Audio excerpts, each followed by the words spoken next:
everybody. I am Cassidy. I am the Hippie Catholic. Welcome to my channel. If you're new here, please subscribe, be part of the conversation. I am here with Mike Lewis, who is the editor of Where Peter Is, which is a awesome podcast and website that basically is talking about the Pope and like issues with the Pope and the Vatican and stuff. So could you tell us a bit about yourself, Mike? Hi, Cassidy. Thank you for having me. I run a website called Where Peter Is, as you mentioned, and then in the last year and a half, we've added some audio and some video and some live stream, and we've produced study guides and prayer aids and that kind of thing. But basically, what it is, well, the origin of the website was about 3 or 4 years ago. I had been laid off from my job within the church.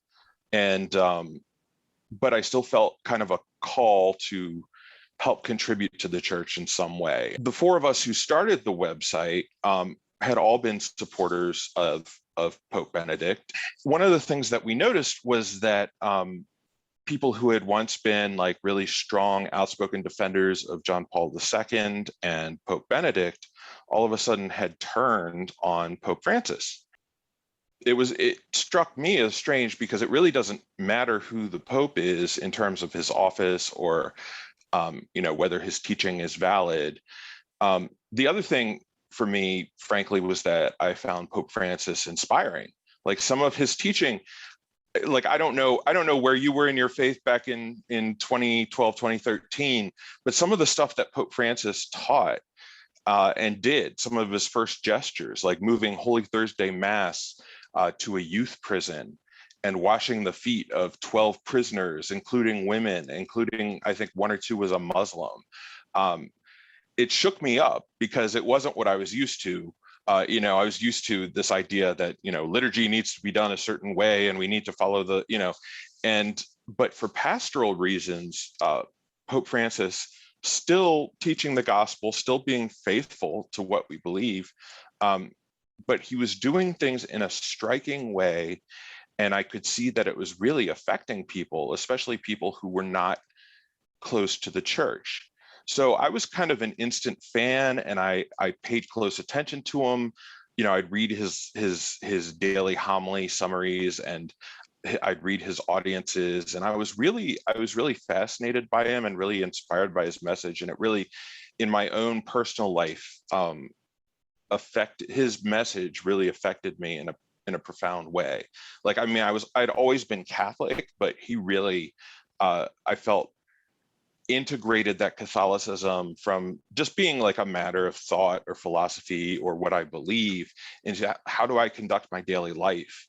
How do I spread the gospel to others? How do I bring Jesus to others? What are my responsibilities to other people? And so to me, for the first year or two, I didn't even realize there was all this anger brewing up against him. Then when the family synod happened in 2014 and 2015, you could start to see and hear some of this grumbling. But then when Amoris Laetitia came out in 2016, it was like things went haywire. People started accusing the Pope of being a heretic. You had cardinals opposing the Pope.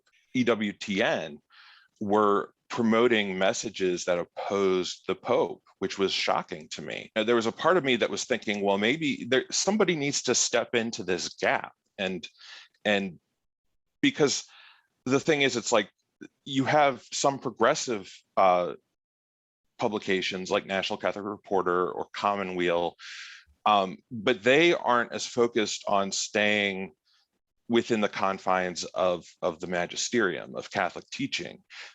So there needed to be somebody who was both faithful to the Pope and cared about the magisterium, who really wanted to present what is the Pope's teaching. A lot of misconceptions built around things that happen in the Vatican or things that Pope Francis says, and very few people were addressing them. So that's kind of where the other site founders and myself, that's where our dialogue was kind of going. And we just launched as a group blog in early 2018 to very little fanfare, very little traffic. And then slowly started to grow. I think, we were only getting, a couple hundred hits a day would be a good day for us. Then what finally started happening was, well, the first thing was we uncovered some audio of, and it was just publicly available on the internet, of Cardinal Burke saying that Pope Francis's teaching on the death penalty was just his opinion as a man, and it was non-binding.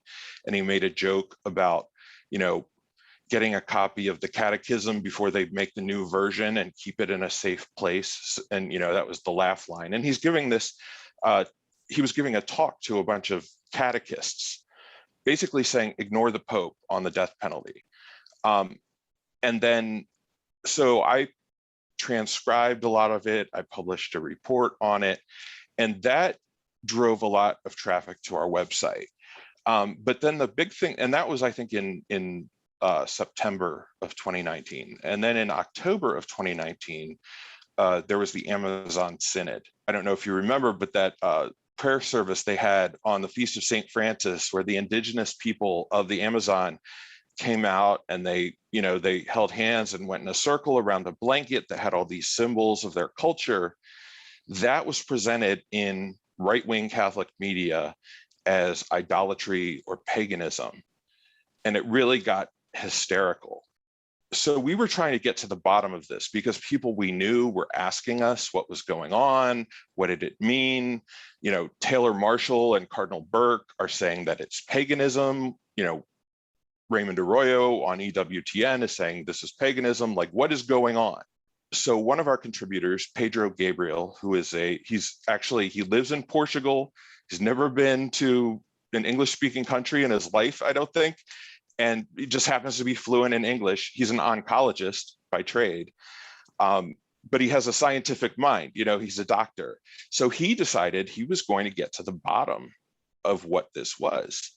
Now, I was meanwhile I had made some contacts among journalists in Rome, and I had some friends from working in the church who went to Rome, and I was trying to get official answers from people who were running the synod.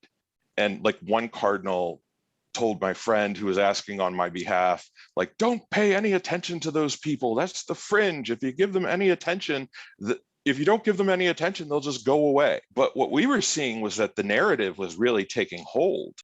Really, we were the resource for everyday Catholics who, they want to hear the other side of the story. But all their friends are telling them that the Pope oversaw a pagan ceremony. The mainstream press was busy covering the synod, which, that's the responsible thing to do, I guess. There's a synod going on and there are a bunch of hysterical people outside. But the narrative that was coming to the US was not what was going on in the synod. It was this hysterical pagan accusation. So our website traffic just skyrocketed after that. And I've seen where people have come to me and they said that was where I first heard of Where Peter Is, or I wanted to find out what was going on, and the only website that was keeping us up to date was Where Peter Is. And we were reaching out to organizers, to people in Central America. Pedro, being Portuguese, he speaks Spanish, he speaks English, he speaks and Portuguese. So he was able to listen to audio interviews that Americans weren't listening to, and we were trying to get to the bottom of what was happening. So really that's our commitment, is to dispel some of these rumors. Since then, I think we've kind of expanded into more of an all-purpose Catholic site. It's funny because one of our listeners, who's also contributed for us, but she's like, I'm a big fan, but she's like, I have no idea what's going to come out the next day. High bun poetry one day, we'll have a spiritual reflection, we'll have a personal a personal testimony or a story of conversion. We do some journalism, we uncover things. And then when there's a big controversy in the church, we're able to provide some commentary, hopefully provide some balance. And I think because most of the writers for our site were part of just sort of the general conservative Catholic pro-Pope Benedict scene, we know we can speak to the concerns of others who were in that situation. And so we do the homework for them so that they don't, we provide links to our sources, we provide citations. Maybe you don't agree with everything that with my argument, but you can read where I got my sources from or who I'm citing. So, which is, I think, other websites, especially some of the reactionary ones, don't provide that kind of feedback or don't provide that, they just assert something and their readers just tend to believe it. So yeah, we try to provide the counter voice. And that's something that I really loved about Where Peter Is when I discovered it, because obviously, like, the HippieCatholic is a more progressive leaning platform, and I know that there's like radical traditionalists on the other end of the spectrum, but I really liked Where Peter Is because it provided the balanced perspective of kind of like what's actually going on, like, beneath all of the more polarizing content. I feel like that a lot of people, like, you can't dissent on something if you don't even know what the actual position is. Like, you can't even debate something in good faith if you don't actually know what the position itself is. And I always found that to be really frustrating because I noticed that a lot of the traditionalist sites kind of hopped on the trends first. Like, they're very good at that. I'll give them that. They're very good at that. But it would kind of just confuse like people that want to convert, people that want to explore Catholicism deeper. Like, everybody kind of gets in this state of confusion of like not knowing who to believe, not knowing who to trust. And so thank you for providing a space that is honest and actually provides a really balanced perspective on these issues. Could you tell us a bit about your political and religious formation? So I guess you could say in my household growing up, my mom, I'm a cradle Catholic. I'm the second of 4 kids. My mom was sort of the dominant religious force in our family because my dad was raised Methodist and then he converted right before my parents got married. And it's funny because, a lot of people talk about converts and how, they read their way into the faith or, like with my dad, it was more like he became Catholic at 25. And I think his reasoning at the time was, it's good that both parents are the same religion. But so he's sort of a cradle Catholic.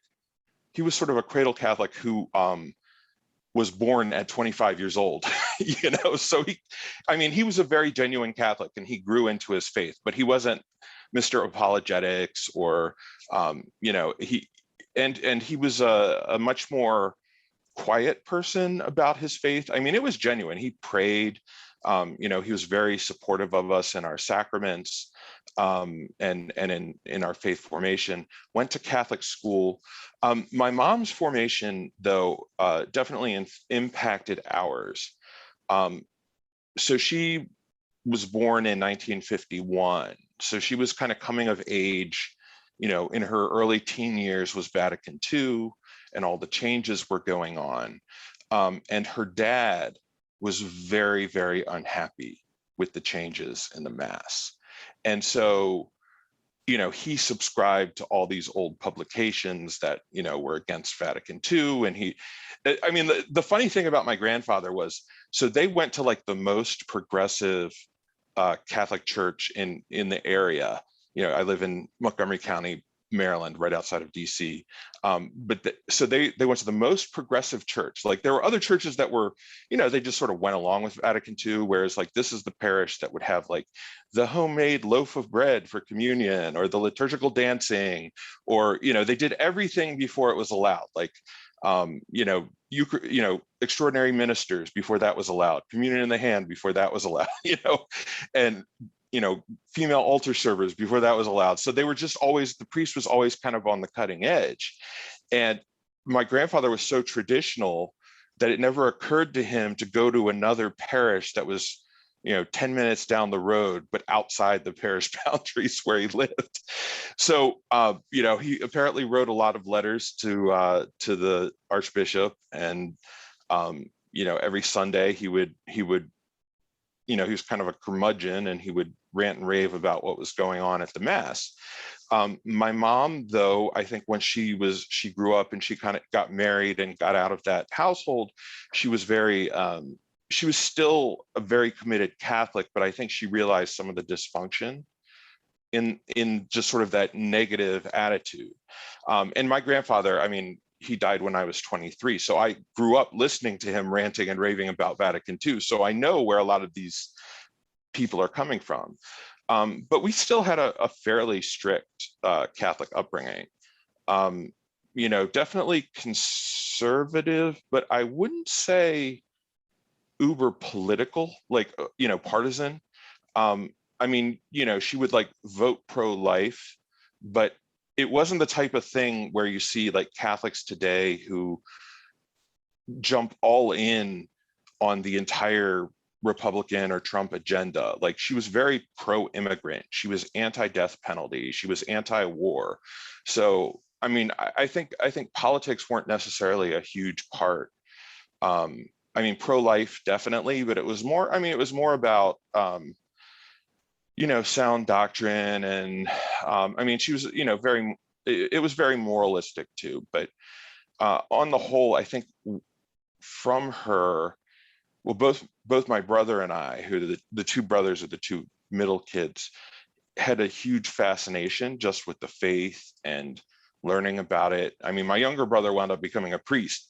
So sort of the two of us kind of, it took to this kind of information like fish to water. And sometimes I don't realize, we also learned about other religions. Our next door neighbors were Jewish. My dad grew up in a Methodist family. My grandmother grew up Southern Baptist. So we learned about what all these other religions taught, what the differences were. She wasn't she wasn't bigoted against them either. She would always say she wanted them all to become Catholic, but it wasn't a matter of bigotry. And so I didn't realize until years later that my religious literacy was higher than most people's. I just thought everyone knew what the difference between a Mormon and a Protestant and a Muslim was. And, or that, I would hear Catholics talking about going to Protestant Mass, and I'd be like, wait, Protestants don't have Mass, they go to service, but it's just, so I think it was something where I always felt that I had the need to, or I felt called to contribute to the church in some way. Wound up going to college, majoring in English, found a job on the internet, working, doing document control for a biotech company. And for the next 10 years, I'm doing these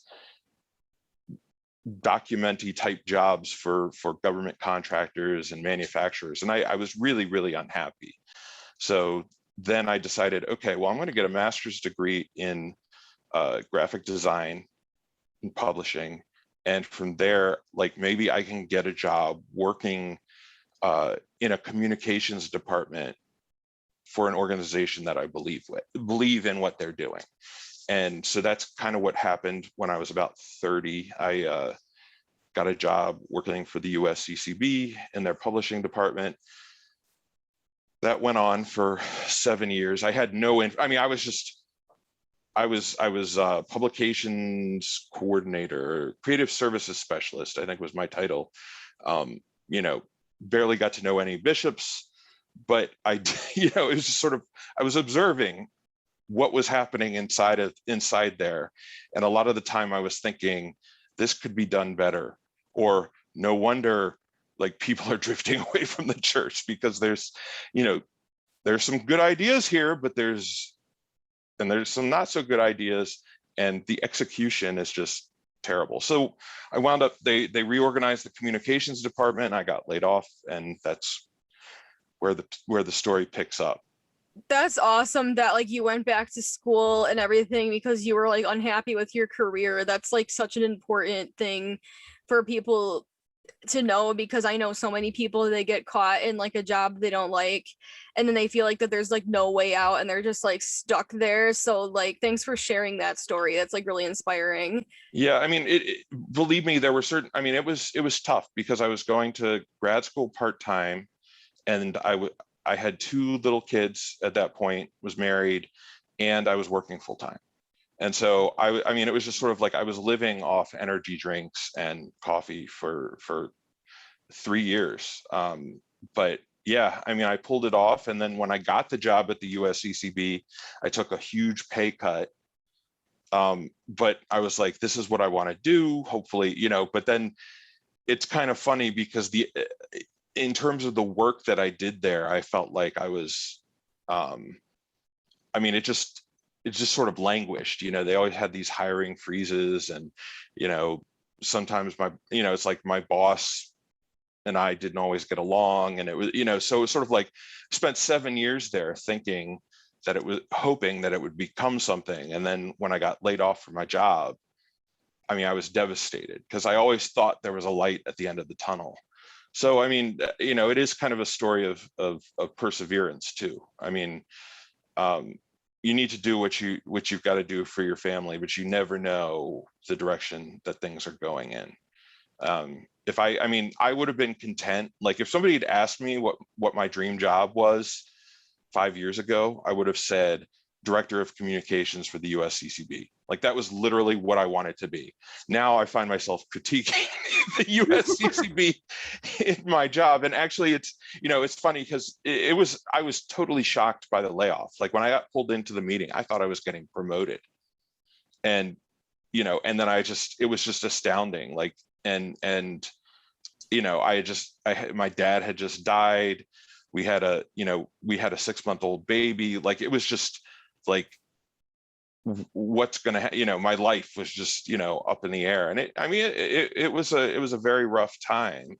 Definitely went through depression and a lot of questioning, but if it wasn't for that period, then Where Peter Is never would have started. No, and I think that that's so important to be like really realistic with yourself when you're making like these really big life changes, like especially if you have children. And Yeah. like I know that the economic crash of like 2008 like still affects like so many families, and like it's not really talked about even though it's like 2021. Like there's still ripple effects from that economic drop. Oh yeah. I mean, I grew up with that. Like I was confirmed actually the year that Pope Francis became the Pope. So like in 2012, 2013. So I'm really like a Francis Catholic. Oh wow. Yeah, so it's like I'm 22, so I've kind of been growing alongside Pope Francis, like his whole papacy. And I'm really nervous about who's going to be the pope next, just because of like how great of a pope that we have in Francis, that I'm just like, who's going to like reach that like bar? I don't know, that's always on my mind when it comes to Francis and stuff. Oh yeah, and it's like I hate thinking about it, but then it's also like, well, they say the Holy Spirit is guiding the church, and I mean, one thing, like I've learned a lesson. I mean, it's a really hard lesson. Well, two things about it is, people who I thought were solid. I mean, like you look at some of these people's writing about the Pope and listening to the Pope from 2011, and you hear them today, it's like they've done a total 180. So like I wrote a piece actually for Where Peter Is once, called "We Can't Take Our Faithfulness for Granted." Like we can't just say, oh, I'm a solid Catholic and that's the way it's going to be for the rest. It's like it is a daily journey. The other thing is, it's like I realize I've also sort of witnessed how easy it is to just become so negative about the Pope, or so negative about the direction of the church, that people become conspiracy theorists that I thought had some balance to them, or they become extremists. So is like things to be on guard about. Not to say that we shouldn't be critical of our Catholicism, and by critical I mean, think it through, like what's, like really employ some critical thinking. Like actually we have a podcast called The Critical Catholic, which is about like, let's look at this phenomenon that's going on in the church right now. Let's look at what Vigano has to say, and let's play this out logically. Let's think about this. And I think a lot of times we have to test our faith. Like, our faith teaches this. This has been my experience. These things don't necessarily align, or I have some preconceptions, or the Pope taught this thing that goes against my instinct. Like, let's try to put everything into its proper place. And you need to be honest with yourself about it. You can't just think like, okay, this is where, sorry, where's my camera? This is where it's going to end, like right at this spot. You've got to like, you're following Jesus. You're not following your ideology. Yeah. And that's a huge thing that Pope Francis always talks about. It's faith, it's not ideology. Right. Like, actually, we talk about political, like, it's funny because one of the, we made, Where Peter Is, we made a conscious choice not to endorse any candidates, not to weigh in on the election per se. Now, we did have plenty to say. Like, we kind of tried to draw a distinction between like what a MAGA Catholic, which is a Catholic who buys into everything that Donald Trump was for, follows the QAnon stuff, supports the death penalty, thinks that he's great. Like if voting is an act of the conscience, you form your conscience, you study the issues, and if, because of abortion and other issues, it just, like, your conscience tells you you've got to vote for him. Like, I don't have a beef with that person. Or, like, people talk about Joe Biden, and it's like, well, obviously there's some things that in the Democratic platform that are very much against Catholic teaching, but they talk about weighing the different reasons, weighing the outcomes, using and applying your conscience. And as long as you don't vote for someone because of their views that are against the Catholic Church, and you do it with you do it after deliberating and discerning with your conscience. But it's funny because, like, when I tweet something that would be like, against the death penalty, against something that the Trump party did with the death penalty, I'd get all these tweets at me, you're helping Biden, you're helping Biden. Or if Biden said something about, abortion that I didn't agree with, like, people would say, you're helping Trump, you're helping Trump. And like, to me, it's about the issues. It's not about the person in office so much. I mean, I understand other people are a little bit more tied. I just wasn't that tied emotionally to the election. Like, I could sort of see the insanity that was the entire election season, and I just wanted it to be over. yeah like I know that's like definitely relatable for a lot of people, and I know that a lot of Catholics vote Democrat.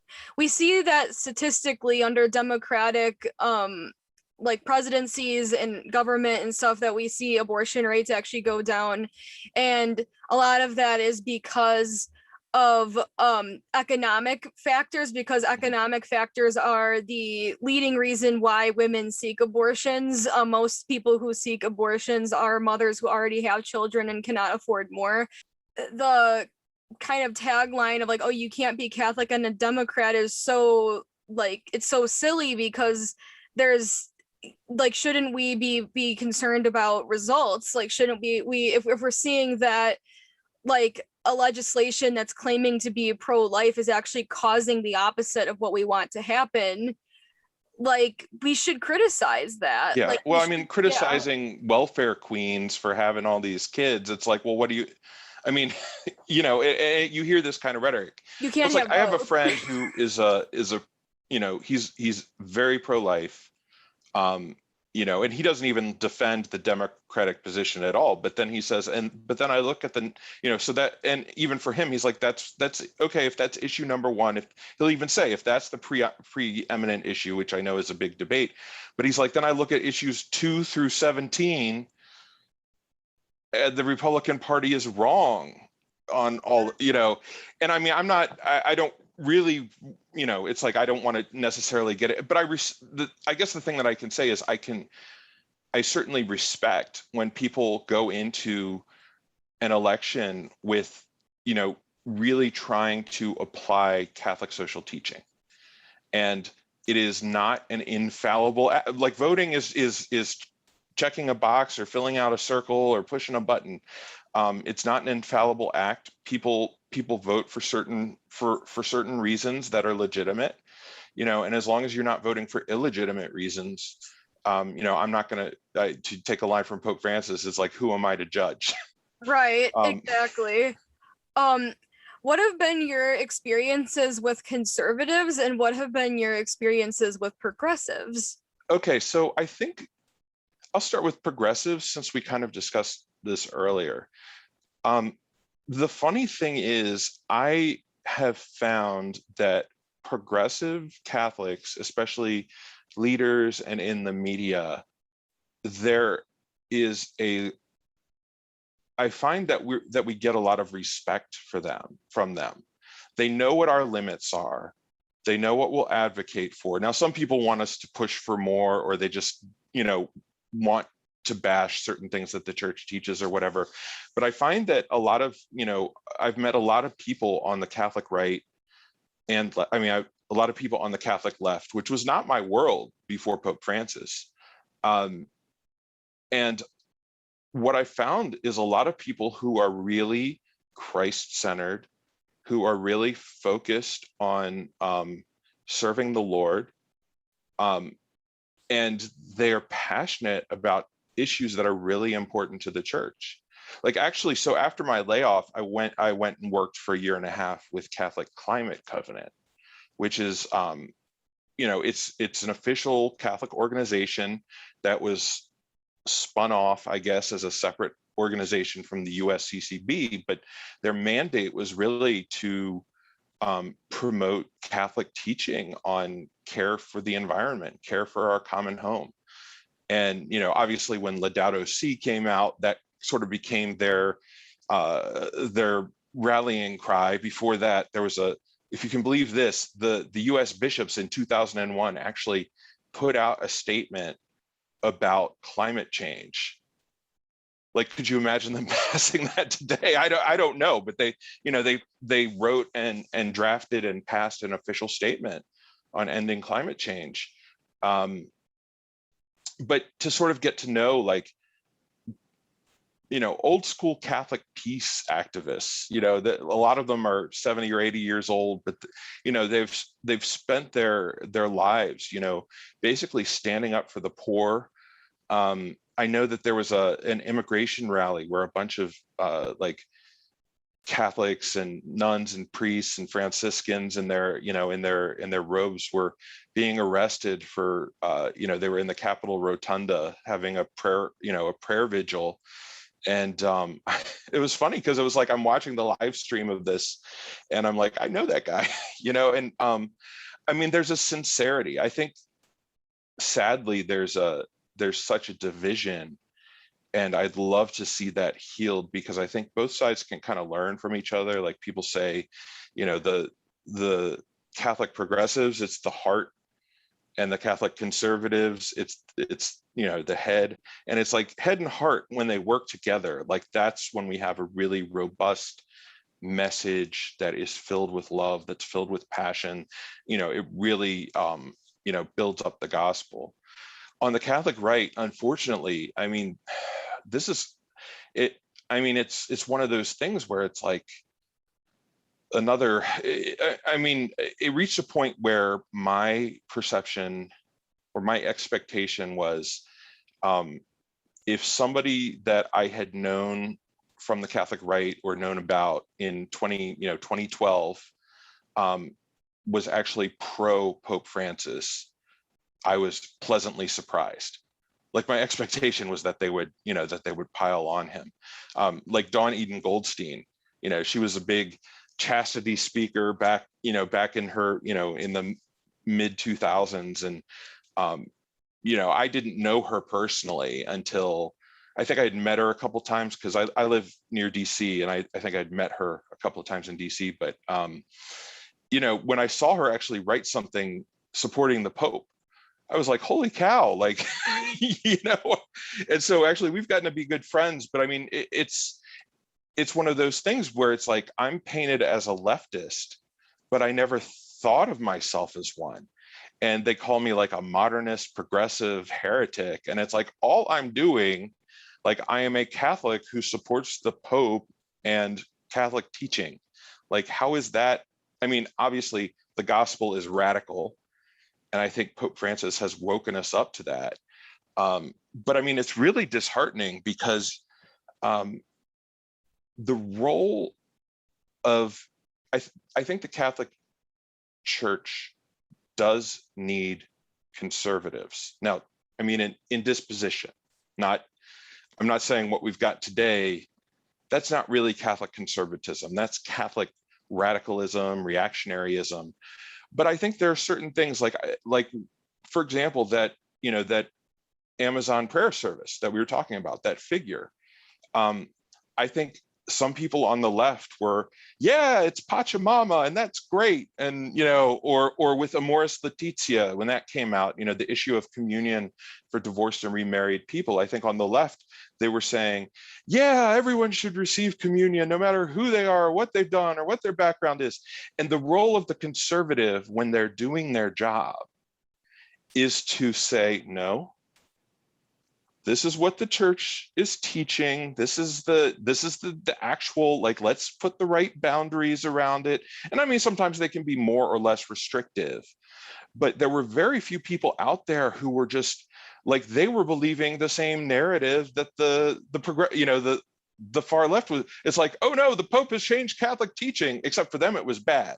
And the progressives were saying it's good. Whereas it's sort of like, well, he did change some things, but here are the justifications according to Catholic teaching. And I've been really disappointed in Catholic theologians that I respected and that I trusted, that they are jumping on this bandwagon against the Pope and accusing him of things. They're not reading critically. They're not studying. They're not applying the things that they once said that they believed, or the same amount of critical thinking that they had before. So I think in terms of Catholic conservatism, I think I answered your question about progressives. Yeah. In terms of Catholic conservatism, we need a new Catholic conservatism. Like, I don't know who the flag bearer for that is, who it will be. I know that there are some Catholic, big Catholic figures like Cardinal Mark Willett is he was originally Cardinal of Montreal, I think, and now he's in Rome. He's known as a conservative, but he supports Pope Francis in his teaching. He supports Pope Francis's message. Now, of course, the quote unquote Catholic conservatives today think he's a traitor and think that he's gone progressive. But figures like him, there's some U.S. bishops, I think, that are good supporters of that really get what Francis is doing. And there are actually a lot of young theologians that are coming up that really do embrace his message. So I mean, I think it's a matter though of giving them the right voice, and they don't have the financial backing of the Napa Institute or whoever funds EWTN or whoever funds the Pillar. Like, they don't get their voices out there as well. I mean, that's the funny thing, is like, we literally run on a shoestring. Like, nobody at Where Peter Is has taken a dime of salary at this point. Yeah. Period. Now, to be fair and to be clear, our plan, like, we're in the process of becoming a nonprofit.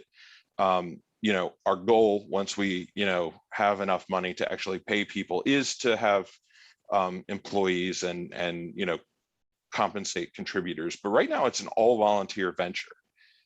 And the fact that, one, people notice us, and two, that people hate us. People on the right see us as big of a threat as they do. Some people think that George Soros funds us. Like I've seen on, they think we're Vatican funded, which would be nice. If Vatican did want to fund us, we'd be more than happy to be funded. Yeah. But like people really think that there's something behind us other than people who just really care about the church and really care about the Pope and really are strong in their faith. Like they think that there's something malicious. And I mean, maybe you think we're wrong, maybe you disagree with us, but like when you talk about grassroots, like, that's what we are. And that's what I love about Where Peter Is too, because I think that grassroots organizing is the most authentic. And I think that it's one of the few true ways to speak truth to power in a way that is real, because I feel like that when money gets involved, it kind of limits your freedom in a way, because like let's say you get like a bunch of sponsors and stuff, those sponsors are going to want your content to be a certain way and they're going to want certain quotas met, and that kind of influences what you make and can kind of censor you even a little bit, like because you want to stay within the line, because if your work is making sure that you survive and that you eat, you're going to do what you have to do. Like if you have a family, like you're going to have to do what you're going to have to do. And that's why I think it's so like unethical when people kind of throw their money around to silence like other creators who have like different opinions or different voices, because ultimately like people need to survive, and I think that people deserve to be able to get paid for like the work that they do. Obviously greed is one thing, like you don't want to be greedy, but it's also pragmatic to say like, hey, I need money to function in society. I need money to pay for my therapy, for my kids, for so something that I've noticed with like right-leaning candidates and just like politicians and even people within the church is like they are very good at fundraising. Like they're very good at like I remember like when Father Altman was demoted, there were like so many fundraisers by the right because they have that money to throw around, because for a lot of people they're conservative because they're wealthy. The thing is, I think he's got a lot of support in the blue collar world too. I mean, it's a whole, I mean, working class whites, I guess, is a movement within the American conservative, it's a big part of the American conservative movement. I mean, we see that in national elections and stuff. Like, and I think that's kind of the thing that we are, and I'm sorry to push back a little bit, but I think what we're witnessing, there's definitely funding behind it. Tim Bush, Frank Hanna, like all these big, you see the Napa Institute and all these people with money that are donating. I mean, people like Steve Bannon, who have a ton of money. I mean, the guy's been married like 3 times. I don't know if he goes to, maybe he does now go to mass, but it was, you could sense the political motivation behind it. But the thing is, that message with that funding, like I was seeing the repercussions at the parish level. Like you go to the average suburban parish in the US, maybe not the average suburban parish. There are a lot of parishes that have been taken over by Taylor Marshall and his message. There are a lot of parishes where people are chattering in the back room or, chattering after mass about, or the men's groups, the women's groups, about how great Father Altman is, or how great Bishop Strickland is, the anti-masking, the anti-vaxxing, like all of these kinds of things. Like there's this general sense. And the problem is it's these people who haven't even read anything Pope Francis has written. And maybe they aren't even watching Boris or Marshall or EWTN, but they're hearing from other people in their parish and they're developing this general sense of negativity towards the Pope and these ideas and these preconceptions that aren't really rooted in Catholic teaching.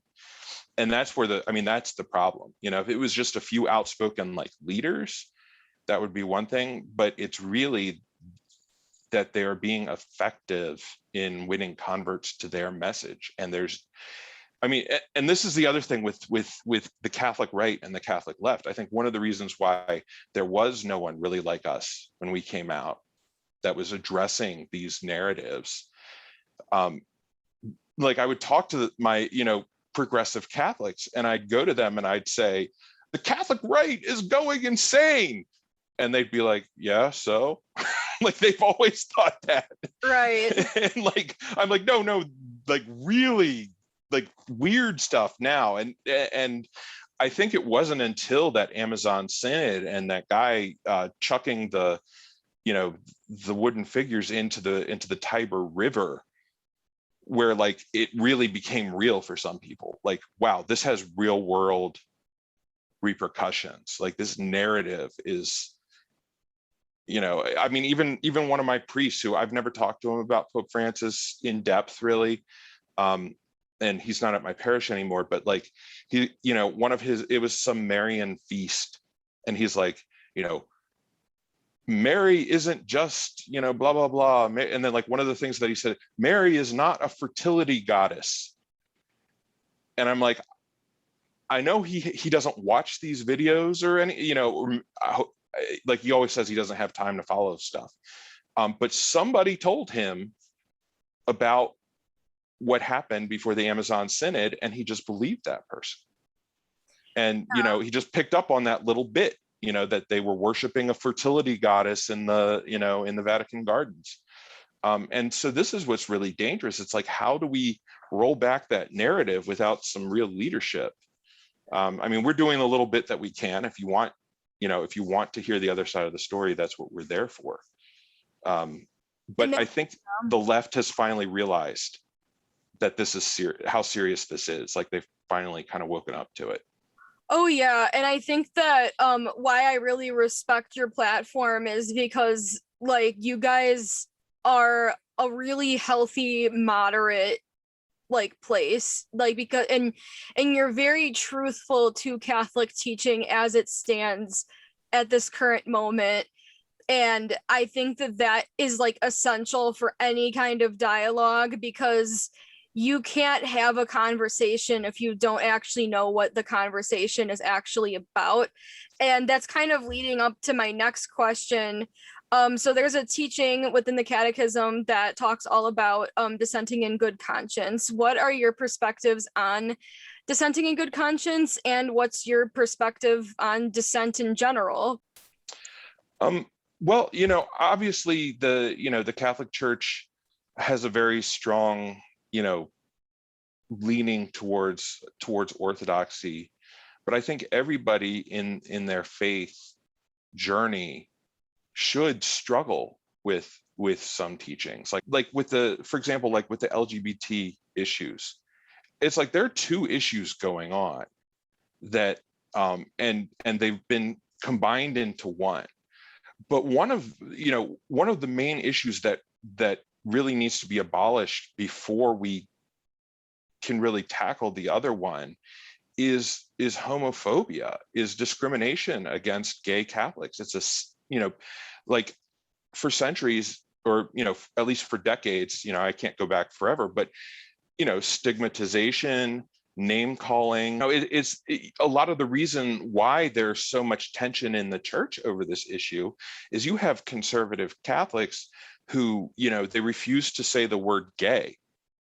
They'll say same-sex attracted, or they won't say LGBT, they'll say sodomite, and I mean, that's actually one of the things that's interesting, because like with Father Jim Martin, he doesn't get into the issue, the sexuality.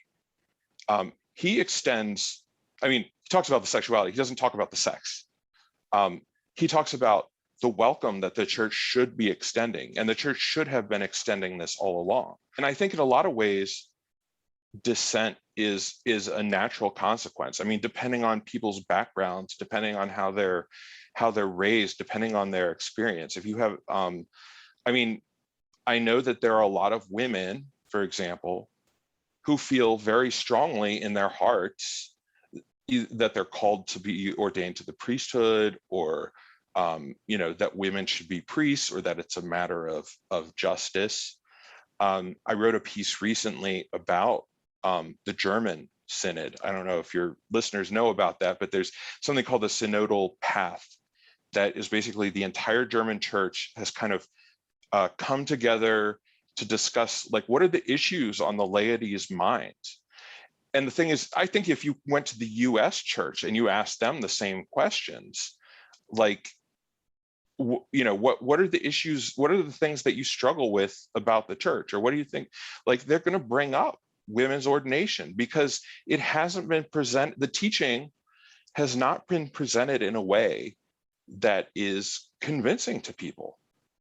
They say, like, it makes logical sense. Well, they say things like, oh, well, the priest is the bridegroom and the congregation is the bride, and therefore to have a woman as a priest, that's like this. But it's like, wait a minute, like, why are there men in the congregation then? It's sort of like, there are little holes in these arguments that aren't super airtight. And people were criticizing me for saying, like, what's wrong with discussing it? Okay, maybe you're not going to get the answer you want from the church, but clearly if there are a lot of Catholics that question this teaching, like, let's discuss why they have problems with the teaching. Like, what is the church afraid of? The church we believe that the church is guided by the Holy Spirit. The gates of hell won't prevail against it. So in a setting that is, this is a space for dialogue, not necessarily a space for final decision making. Like, let's bring up these issues. Let's discuss these issues. Let's hash out what our problems are. And I think the faith can only grow. I know that, Pope Francis, a lot of women have been disappointed about the things that he's said and done. But I think, in terms of lay ministry, like, he set up, it's weird because, like, lector and acolyte are supposed to be official lay ministries that people are, and it's a little bit different than, altar servers or just the readers at mass. Like, this is an official, like, you get the bishop, I don't know if he lays hands on you, but you get this official blessing and this official title. It's not a sacrament, it's not holy orders. And it's called a lay ministry. Like, it's been called that since 1973. And yet it was only open to men. Yeah. And so Pope Francis is like, well, okay, if we can't change the doctrine, like, where are we coming up short? Like where are the areas in between? Like, here's the doctrine, like, let's say it's no women priests. And here's where we're practicing, which is no women lectors and acolytes. Like, why do we need that gap? Right. Like, why can't we fill that in at the very least? And I know that he's having some discussions about women deacons, because the church has never officially said, women are barred from the diaconate. Like, that's not an infallible teaching. Now, there, practice and there are questions about, practice and whether it's a sacramental deacon or if it's just a title. Like, there are questions that need to be hashed out, but we shouldn't be afraid of them. Right. Well, and I think that something that I see on the internet a lot is there's a lot of Catholics that say that if you don't agree with a particular church teaching, that you can't be Catholic. And I know there's different hierarchies of teaching. Like, if you're dissenting on, like, the true presence of the Eucharist, we might have a big problem with. Yeah, but it's always usually about, like, social issues, that social teachings are generally, like, more open to change or reinterpretation, because I feel like that I want to always be careful with the term change, because in the Catholic setting, it's always not. No, I know what you're saying. Like, things change, but the doctrine doesn't change. So it's really it's like it always. I actually, Father Mike Schmitz actually said this once, that it's like the Catholic teaching, though it evolves, like, over the centuries, it's like an oak tree to a seed, I think was what he compared it to, that it's always, like, in line from one place, like, even if, like, it eventually looks very different than, like, how it started, it's still, like, all in line from, like, one source. And I think that that's a really healthy way to view like Catholic teaching at large.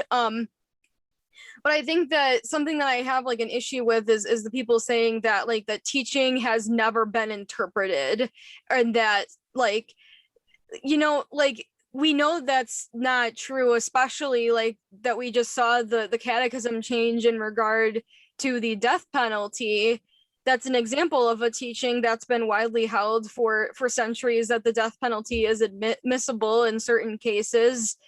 We see that completely done away with. And I just think it's also funny how Catholics that dissent now with the Pope on that teaching about the death penalty still think that they are in communion with Rome, but then they'll point fingers at Catholics that maybe struggle with the idea of women not being able to be ordained, or with gay marriage or contraception or whatever. Like they view those Catholics as like not real Catholics, but for some reason they're allowed to dissent just as much in good conscience in their minds and still be in communion. And you can't have both. And the way my position is, I think that both parties are still in communion with Rome because they hold to the higher truths of the faith that unite us, like the true presence, like the Immaculate Conception, like the office of the Pope, at least we're, and you know, like the tenets of the creed, I think.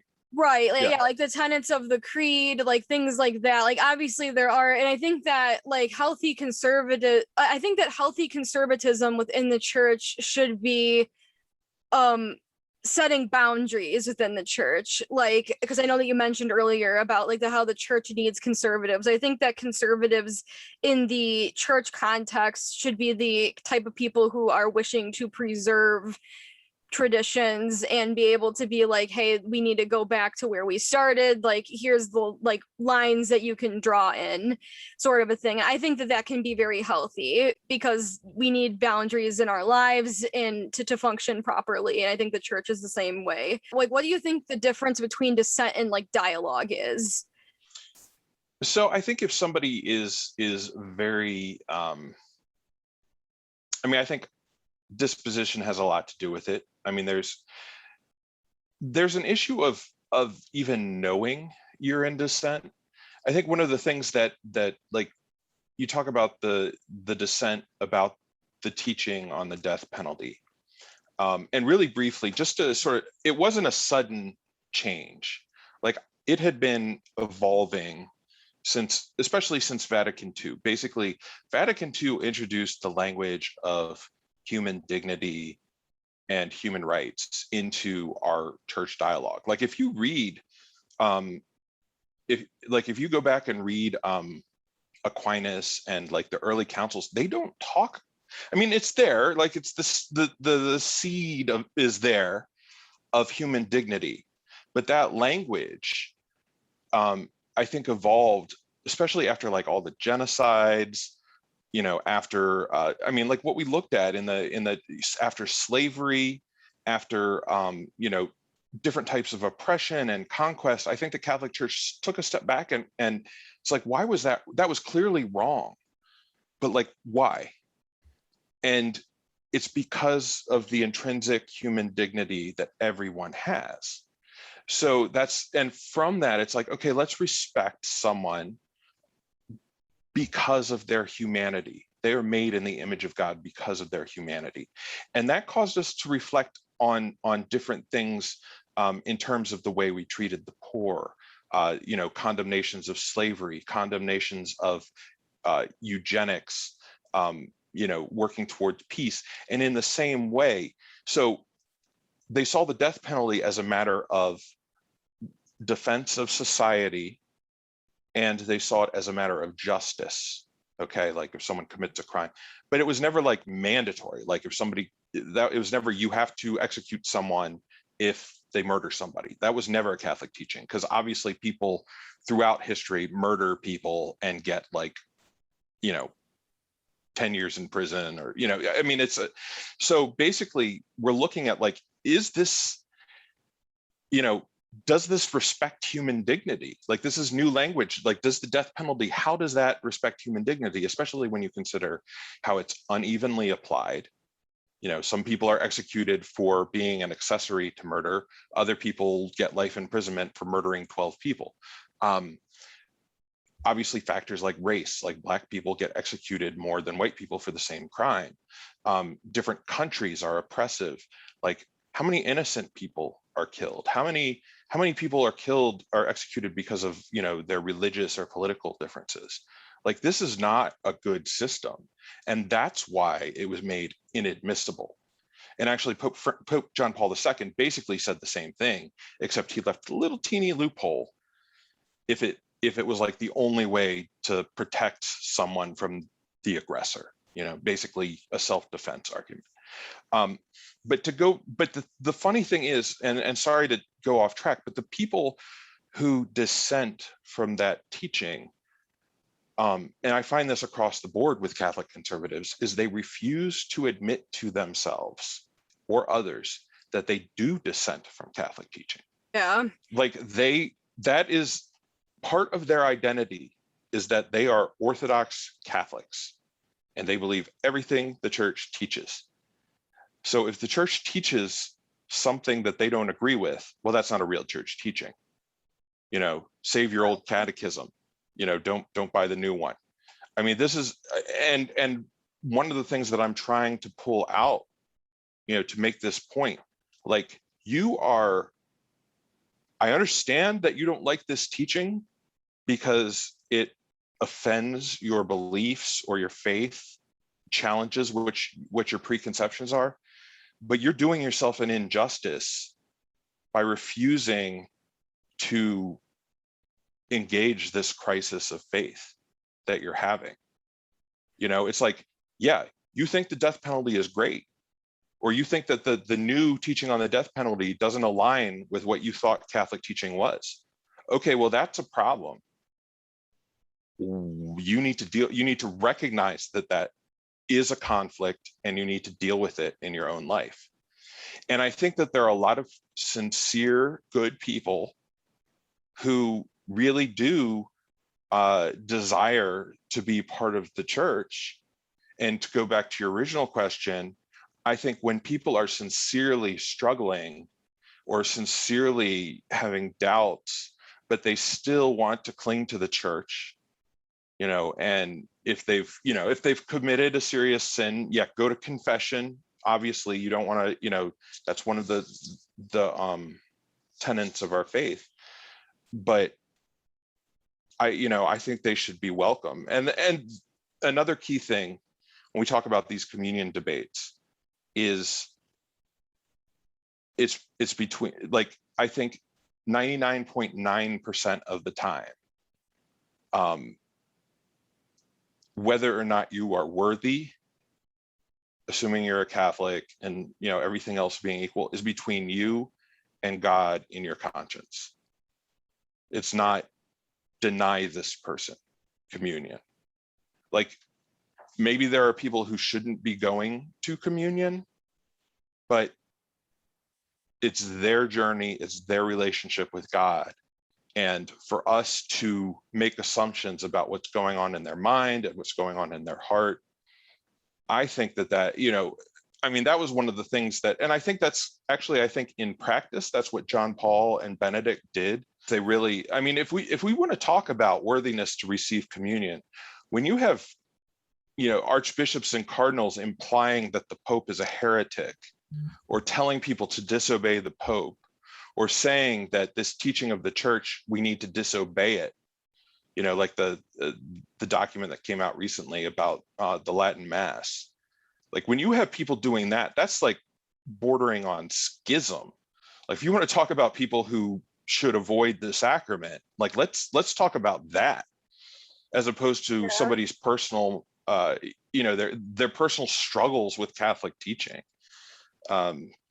I don't know. I don't know if that answers your question, but that was a long answer. So. No, I think that was a really well fleshed out answer. And I think that you wrote two really great pieces about progressive and conservative dissent that I'll put in the description box below for my viewers to read. What about the Radical Traditionalist Movement concerns you the most? It's the lack of love, the lack of empathy. I think that's a major thing that Pope Francis has talked about since the very beginning of his papacy. And when he said it, I actually saw it in myself. There's a sense of entitlement. There's a sense that it's all about, as long as you check these boxes and follow these rules and, go to the sacraments this often and believe these things, like, you are all right. If you're thinking that, if that's where you are mentally and that's where you are in your faith, like, that's a scary place to be, because you are definitely missing out on a lot of things. Like, I guess there's a famous survey, I don't know, I mean, not famous, but it went around the Catholic blogosphere and stuff a year or two ago about people who attend Latin masses. 99% of them agree with the church on abortion, 99% agree with the church on women's ordination, 99%, it was this list of things that, 99% believe in the true presence. And then, the methodology was a little bit off, because they only interviewed people who were at church. They didn't do it, but I mean, it's such a small subset of the population. But then they took these other, Gallup polls and Pew Research polls and said, and this is the general Catholic population, only 39% go to Mass on Sunday, or only, this percent believe in the true presence. And they kind of compared these two. But, part of me was thinking, if, first of all, they didn't mention any doctrines about obeying the Pope or Vatican II or death penalty, any of the things where a lot of their people dissent from Catholic teaching. But I wonder about the evangelical force or capabilities of a group that everyone believes exactly the same thing. Like, if 99% of the people in there believe the same thing, like, where are your doubters? Where are your seekers? Where are the people who are struggling with their faith? Like, it's so self-assured that they've got it figured out because they go to the right Mass maybe, and believe the right things. And it's like, where's the outreach? Like, who's coming to this Mass because they've heard a little bit about the Catholic Church, and they kind of want to check it out, but they're not sure yet, that kind of thing.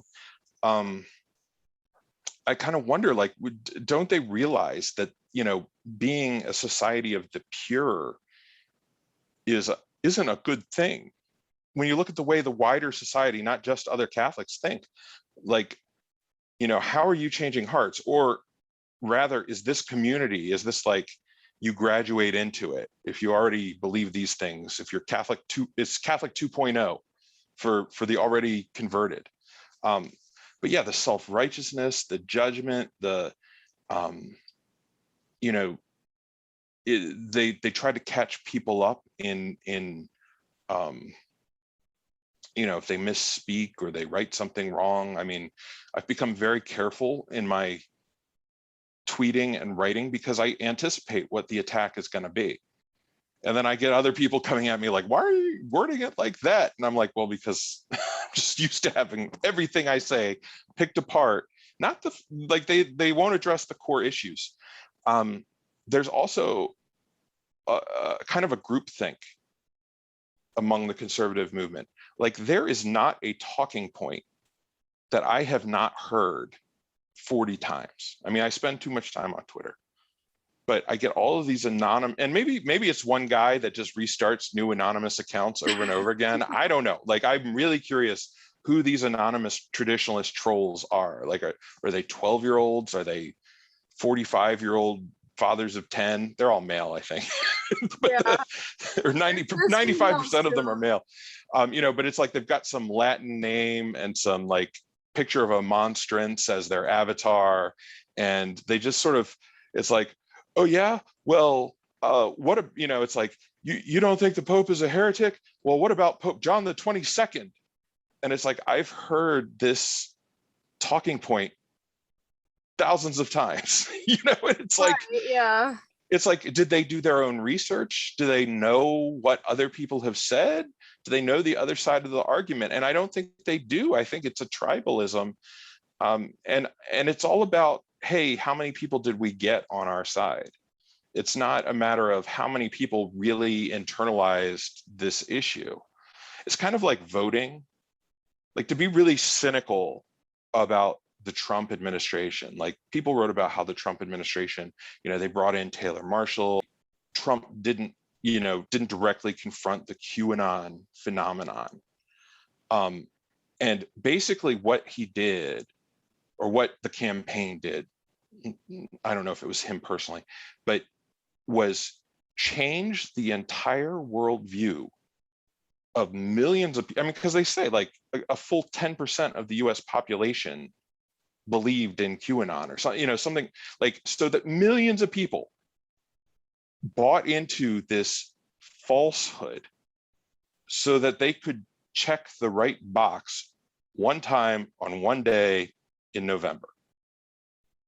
And since then, those people lost the election's over, the boxes have been checked, that's all done. Those people are still changed. The way they look at things is still the same kind of thing. Now they've moved on to anti-vax, anti-mask, like, to their own peril. Like, because they adopted this mindset, their lives are now at risk, or they're putting other lives at risk for something like that. And I find that this opposition to the Pope is the same thing. It's not a matter of theology. It's a matter of, oh, that priest tells it like it is, and we want to stop the heretics. But they don't really know all of the details or all the arguments, or they're not grounded in history and theology. And it's just this strength in numbers that they're developing. And the thing is, the people that they are winning over to their ideology are people who maybe they don't have the best formation, maybe they don't have the most education, but they want to be good Catholics. And they are being convinced that being a good Catholic is, accusing the Pope of idolatry, of calling the Pope a heretic, of, freaking out about every bishop that gets appointed to something, or, holding, in the US especially, holding a specific set of political, views. And that's, I mean, to me, that's probably, I mean, it's huge and it's overarching, but I think it's reflective of our society. And I think that it's infected our church. Yeah. I think one of the things, like, if you look at the traditionalists, like, it's like less than 0.5% of Catholics in the US go to the Latin Mass on Sunday. And I'm going to bet you that a lot of the people who are outspoken in defending traditionalism and the Latin Mass, like, I bet you a huge percentage of them, if not a majority, have never even been to one. But they're getting caught up in these ideas. And it's kind of scary. Well, I think that something that's concerning about it is that, like, there are so many very, very young people that have been recruited into it. And I use the word recruited mindfully because basically, I think these young people have been recruited by social media. I mean, similarly to how people got recruited to QAnon. I don't think that the traditionalist movement is as bad as QAnon. I'm not saying that. But what I am saying is that these people are very, very young, and I'm still young, but at least I have a college education. Like, these people are like pre-teens, teens, people in like their very, very early 20s, like, and also people that are like in their midlife, like people that are in transition periods of their lives. And I think that one thing that I've found from talking to a lot of former traditionalists, or radical traditionalists, I should say, because there's a difference between a traditionalist who just likes the Latin Mass and a traditionalist who like thinks that the Pope is like awful, or not the Pope, or not the Pope or whatever.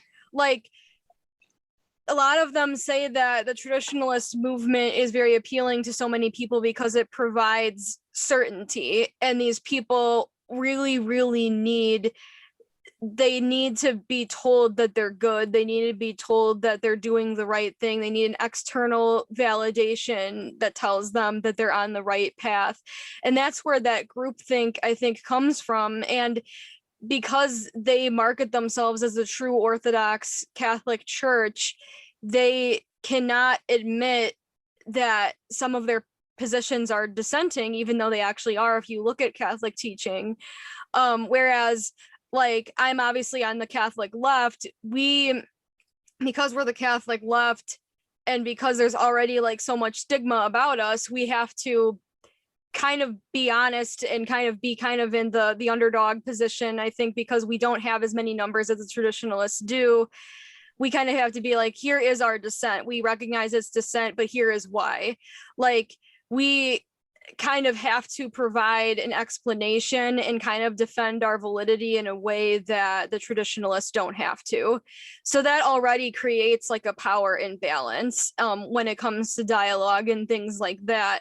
And I think that just the way that some of these radical traditionalists just like come after people, and some like and they encourage other people to go after people, and they pull a bunch of like schemes and stunts to like silence people. It's that, I think, is so messed up, because it's like we were talking about like the money stuff like earlier. Like, if you're trying to like take away somebody's livelihood, like that's like awful.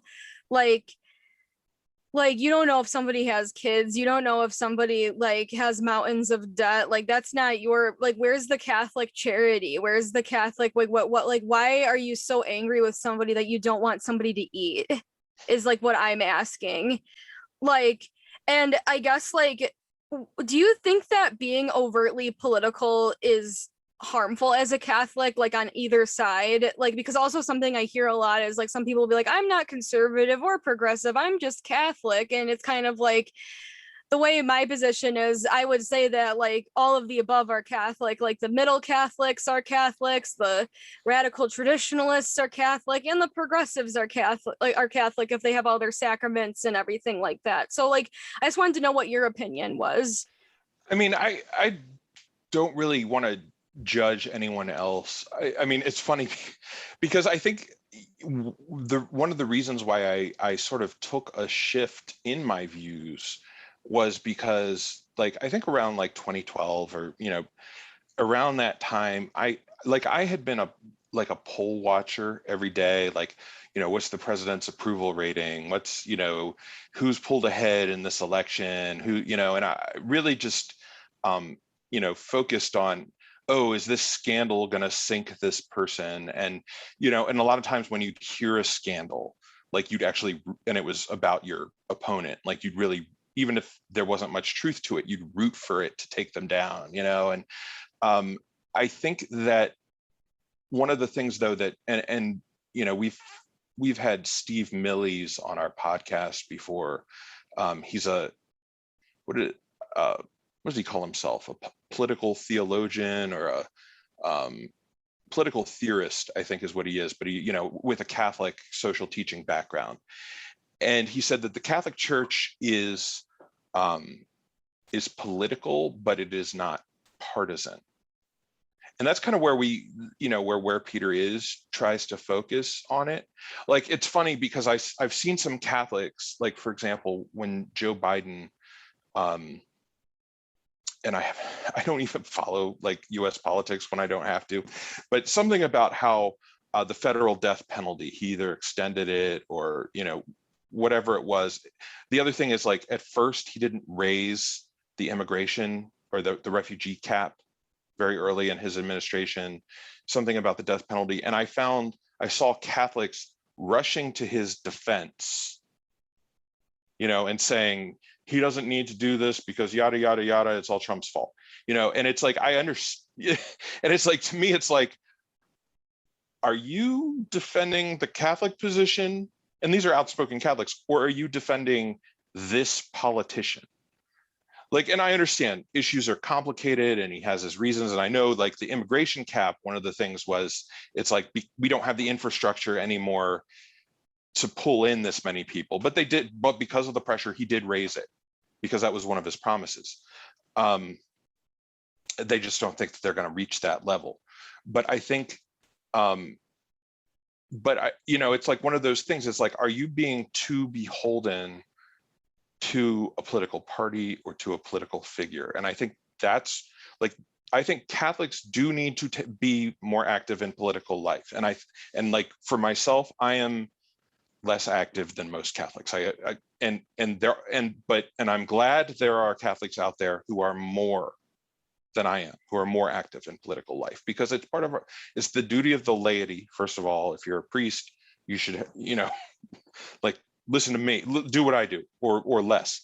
But it is the call of the laity to participate in the political process.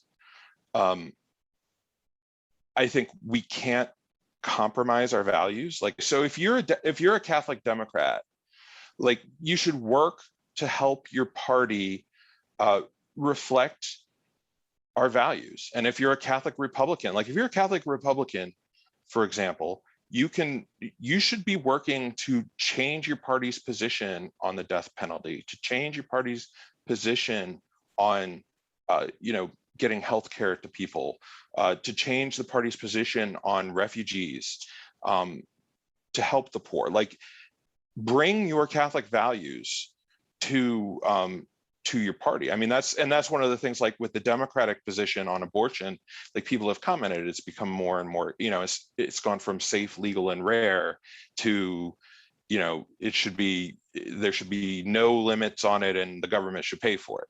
And it's like, or with the Republican Party, it went from, like, if you watch the old 1980 debate between Ronald Reagan and George W. Bush about immigration, it went from there to build that wall. Right. And it's like, Catholics have become more and more involved in political life, but the political parties have gone more in the opposite direction. And that really shouldn't, I mean, I don't know all the reasons for that happening, but it's like, that's the sort of thing that Catholics should be conscious of. Obviously, whatever party you're in, and whatever candidates you support, you should be true to your faith and true to your values. But it's not, but it's more about being like, try not to fall into ideology and try not to fall into the partisanship in the same way that another person would. I mean, I think it's very easy.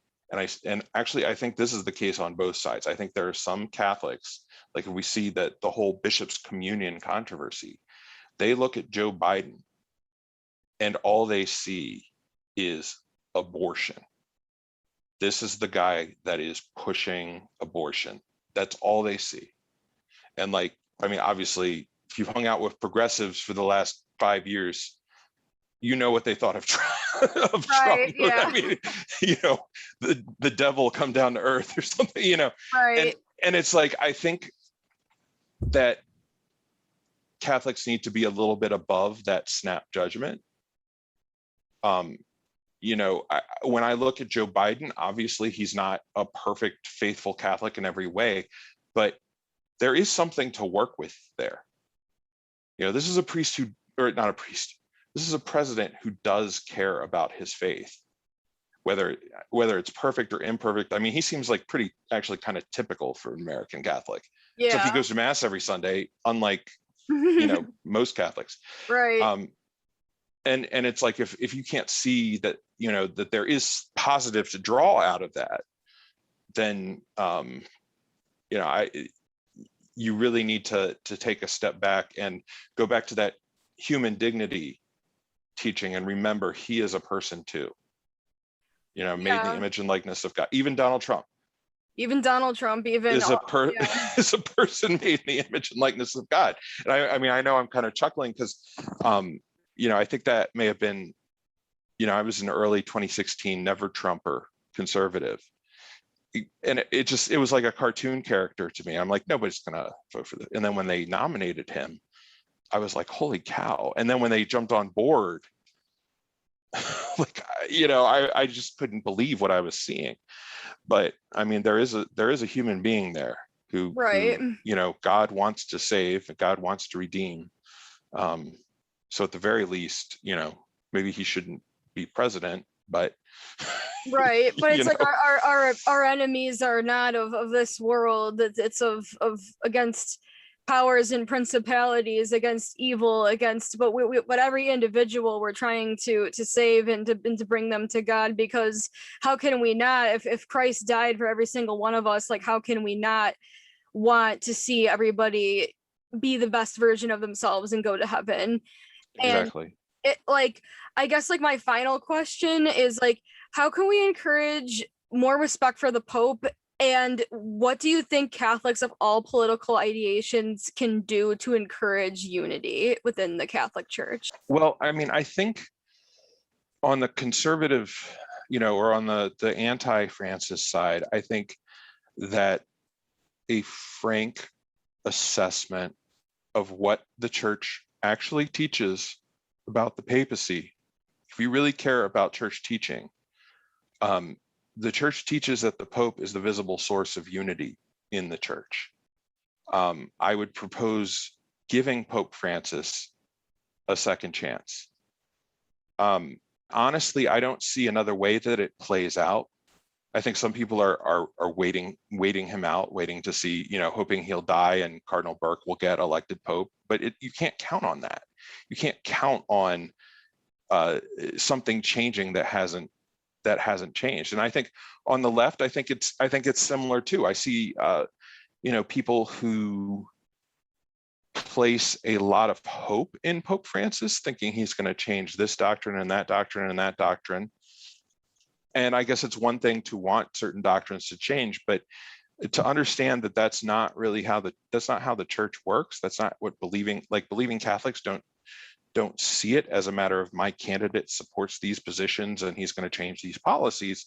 Like Pope Francis is really like trying to lead the church, follow the guidance of the Holy Spirit, try to understand a little bit more about what the church teaches. I think that we're united by our baptism, and we should recognize that.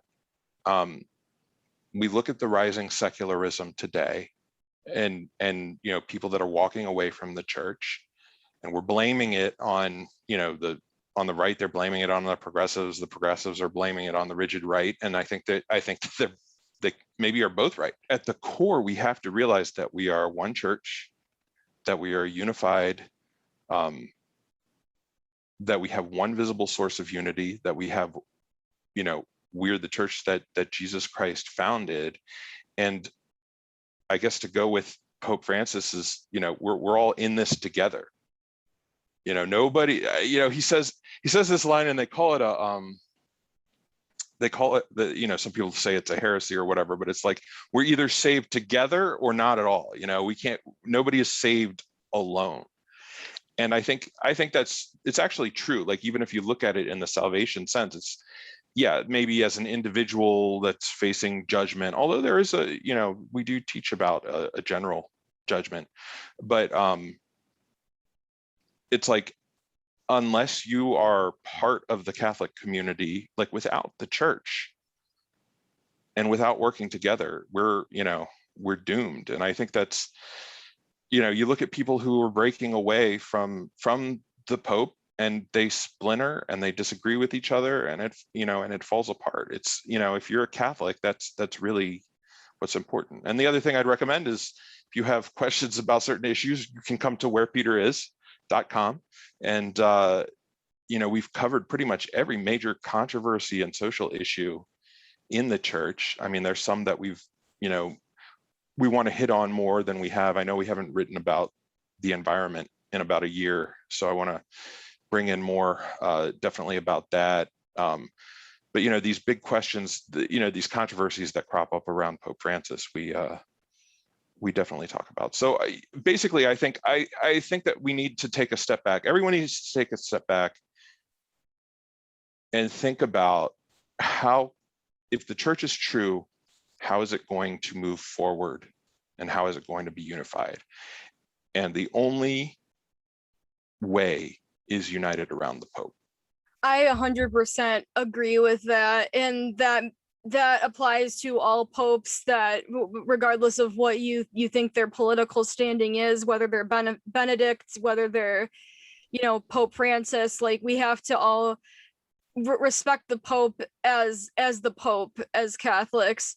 And I also think that, I guess something that I would want to tell progressives, so I think this is a misconception that a lot of progressives don't really recognize, is that like church teaching, the progress of church teaching, it takes a very long time for there to be any sort of evolution on church teaching. Like I remember that you said about the death penalty teaching, that was not like an instantaneous, like the Pope didn't just snap his fingers and change it because he's the candidate who wants the death penalty changed. There was a long time tradition of that teaching evolving. And I think, like, could popes in the future, could theologians in the future evolve certain teachings in the future? Yeah, but I don't think that we're never going to see a change that's going to be like, I know that a lot of people, I think they have that misconception about the Pope because they view the Pope as like the king of the Catholic Church. So they think that like, oh, well, the king just says what the king wants and then you just do it. And it's like with Catholics, it is more complicated than that. Like it like very, very, very complicated. I think that like the Catholic canon law, I think, is like the oldest legal system, I think, that's still like in practice today. Like this stuff is extremely old and it's going to take a long time and a lot of legal, you know, debate for any teaching to like evolve in the catechism. Like, and it's hard to predict, and you can't, and I would say, you know, if there is something, like I have a good friend, like I mentioned earlier, I think, about who's very who really wants women deacons. Like that's her cause, but she's made it clear that, you know, it's like she just wants to present this case. She's not going to go out and get ordained a deacon by a rogue priest. And she's like, it may not happen in my lifetime. You know, it may not happen at all, but I think discussing this and you know, being true to who I am, being true to my conscience, and recognizing what the Catholic Church is really what, you know, it's like, let's walk together, let's see where this goes. Like, and I think that's one of the things with the conservatives, is they did not foresee some of the things that Pope Francis taught and did. They didn't see that happening. Their minds were too, you know, focused on what they thought the church was, and it didn't allow room for other possibilities. So I think that applies in kind of in both directions. They see it as, you know, one side sees it as too unchanging, and one sees it as, if we put enough pressure, then maybe it'll change. right, and it's far more complicated than either side would like to have you believe. And it's like, and since I'm like a very like left Catholic platform, I really want to try to have kind of left Catholics realize like the truth of how like church teaching works. And I firmly believe that all Catholics should know what the church actually currently teaches on certain issues before they go on Twitter and write their hottest of hot takes that they possibly can muster. So thank you so much for being on the show. I really appreciate your time, and Thank you. It was a pleasure. I go check out Where Peter Is. I really, really love that website. And thank you so much to my lovely patrons. You guys inspire me and allow me to do the work that I do. If you would like to donate to support the HippieCatholic platforms, my Patreon will be in the description box below. And if you are not in the financial position to be donating, that's totally okay. You can still support the channel by liking, sharing, and subscribing, and commenting. I really love to hear from all of you. So thank you so much, guys, for watching. I'm Cassidy. I'm the Hippie Catholic. God bless.